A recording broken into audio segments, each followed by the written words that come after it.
Chris, what do you think that was about?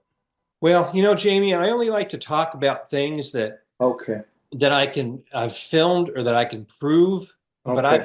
I've been in this game long enough. I've lost seven friends now that have died. Three of pancreatic cancer that die within weeks of being diagnosed. I've lost friends in single car accidents. I've lost friends that were shot with rifle rounds and then it was supposed to be a suicide. And I've lost a very good friend that you may remember that they said it was a heart attack. And even though some of his closest friends say it was a heart attack, I still have a hard time believing that Andrew Breitbart died of a heart attack, especially if you look at the testimony of the Army medic that found him and that administered first aid to him. And you look at what happened to the coroner that investigated him and how he died, how his girlfriend died. I mean, it's just, there's just, my friends in the intelligence services, when stuff like that happens, they put it up on a board and it's intelligence marker. And you put up these markers. So I would have seven markers for seven of my friends that are no longer with us. And then when you look those markers up there, you start to look for patterns. And when you see patterns, you can start to formulate theories.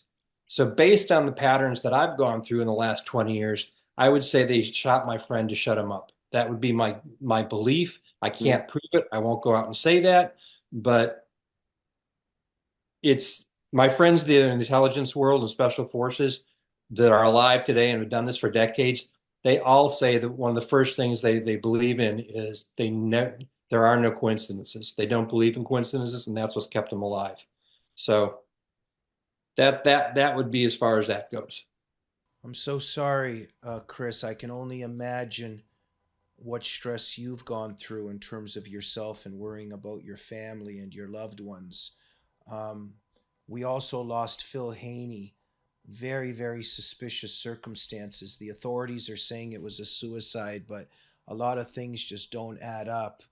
So, Jamie, let me stop you there, sir. So Phil was a friend of mine. I worked with Phil, and he was the suicide I was referring to. Ah, okay. Phil was a hardcore Christian. He was deeply in love. He was about to get married. He did not go out to some parking lot to kill himself. That's a bunch of crap. Yeah, something. Uh, it almost feels like the Soviet Union has arrived here. We are coming up here in about a month and a half on fifth year since Phil Haney was killed, and I will say that. Um, he he would never, ever, ever even consider suicide, let alone do it. He was a man of God.